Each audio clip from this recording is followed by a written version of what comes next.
সংবিধান সংশোধনের বিষয়ে যে সমস্ত মৌলিক প্রস্তাবগুলি সেই বিষয়ে আমরা আলাপ আলোচনার মাধ্যমে চেষ্টা করবো একটা জায়গায় আসার জন্য। আর যে সমস্ত বিষয়ে আমরা একমত হয়েছি সেটার সংখ্যা আছে, আপনারা জানেন যে সেটার সংখ্যা খুব বেশি না, 25টার মতো। তারপরে 25টার কাছাকাছি কোনো আংশিক একমত আছে এবং অন্যান্য বিষয়ে দিয়েছি। কিন্তু বাকি অধিকাংশ বিষয়ে স্প্রেডশিটে আমরা কখনো একমত হতে পারি। আর বিস্তারিত আলোচনার মধ্যে যে দেখেছি 131 দফার মধ্যে অনেক বেশি বিস্তারিত আলাপ আছে, যেমন ন্যাশনাল কনস্টিটিউশন কাউন্সিল সম্পর্কে বিস্তারিত আলাপ আছে, অন্যান্য কমিশন গঠনের বিষয়ে আলাপ আছে, এবং যে সমস্ত বিষয়গুলোতে আমাদের সুস্পষ্ট মতামত আমরা দিয়েছি সেগুলো নিয়ে কমিশনকে আমরা যৌক্তিকভাবে বোঝাবো এবং তাদের যে সমস্ত প্রস্তাব আছে সেগুলো নিয়েও আমরা যৌক্তিকভাবে তাদের কাছ থেকে জানতে চাচ্ছি। যেটা যৌক্তিক সেটা জাতির কল্যাণের দিকে লক্ষ্য রেখে আমরা সেটা অবশ্যই বিবেচনা আসি। জুডিশিয়ারি দেখা গেল জুডিশিয়ারিতে প্রায় অল্প স্প্রেডশিটে মতামত দেওয়া হয়েছে, যেখানে আমরা মনে করেছি যে আমাদের অনেকটা মিসলিড করার, তো সেই জন্য বিস্তারিত মতামত দিতে গিয়ে দেখা গেছে প্রায় 150-র বেশি মতামত ছিল। তার মধ্যে আমরা প্রায় 89টা দফায় আমরা বিস্তারিত মতামত দিয়েছি। বাকিগুলো অধিকাংশ ক্ষেত্রে আমরা আমাদের একমত হওয়ার অথবা আমাদের জানিয়েছি।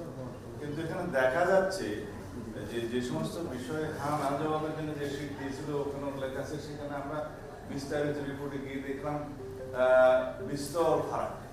এই যেমন বলা আছে যে আর্টিকেল 95 সংশোধনী ব্যক্তি রেখে এখনই যদি বিচারক নিয়োগের প্রক্রিয়ার জন্য বিচারক নিয়োগ অধ্যাদেশ জারি করা হয়, সেটা করেছে এবং হাইকোর্টে চ্যালেঞ্জ হয়েছে বলে আমি জানি।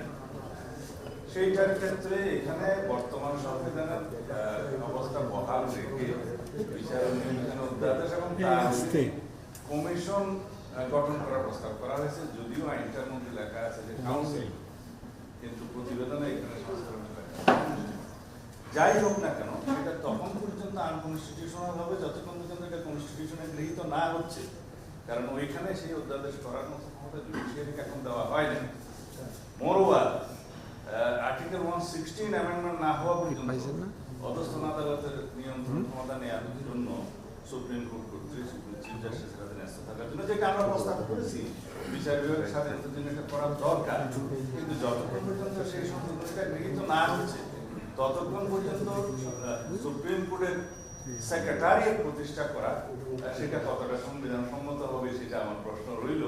সেটা বিচার বিভাগ কর্তৃক সংবিধান লঙ্ঘনটা খুব একটা আমার মনে হয় সমীচীন হবে না।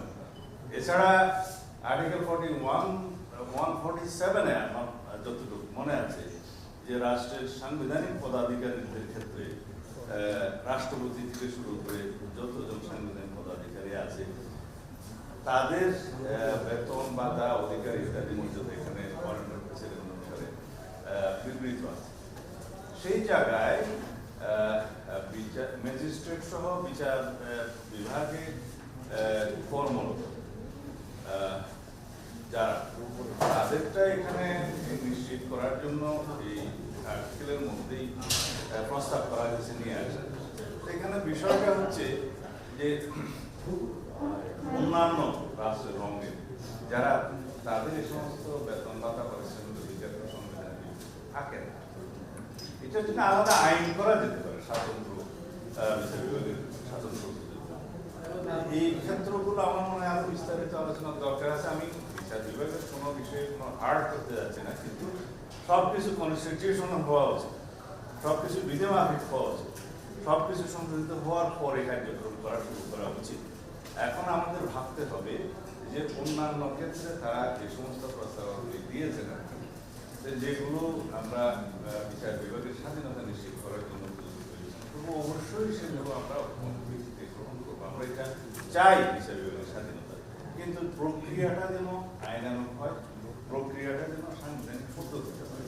সেই জন্য আমরা আমাদের মতামতগুলো বিস্তারিত আলোচনা শেষে আমরা দেবো। আমরা লিখিত দিয়েছি। আপাতত আমার মনে হয় এখানে থাক, কারণ নির্বাচন ব্যবস্থা সংস্কার বিষয়ে কথা বলতে গেলে সেটা অনেক কথা বলতে হবে। যেখানে তাদের রিপোর্ট অনুসারে আমরা দেখেছি নির্বাচন ব্যবস্থা সংস্কার রিপোর্টে যে সমস্ত কথা আপনারা দিয়েছেন অধিকাংশই দেখা যায় সংবিধান সংশোধন সংক্রান্ত। আর কিছু কিছু বিষয় ওনারা এমনভাবে প্রস্তাব দিয়েছেন যেগুলো করলে আর নির্বাচন কমিশনের স্বাধীন সত্তা হিসাবে তেমন বজায় থাকবে না। অনেকগুলো প্রভিশন আছে, তাদেরকে সংসদীয় স্থায়ী কমিটির আন্ডারে সাবজেক্ট করা এবং জবাবদিহিতা করা। এইখানে আর্টিকেল 119 অনুসারে দেখবেন জুডিশিয়াল কাউন্সিলের তাদের সেই বিষয়টা বর্ণিত আছে যে নির্বাচন কমিশনের জন্য সেই পদ্ধতি অ্যাপ্লাই হবে। সেগুলো আরো বিস্তারিত আলোচনা করা দরকার। আর আমরা চাই যে এনআইডি প্রকল্প থাকুক নির্বাচন কমিশনে। আমরা চাই যে ডিলিমিটেশন যেটা অ্যাক্ট সেটা সংশোধন করে নির্বাচন কমিশনের ভিত্তি একটা যেটা কনস্টিটিউশনাল ম্যান্ডেট আর্টিকেল 118 অনুসারে সেটা বহাল করা সরকার করেনি।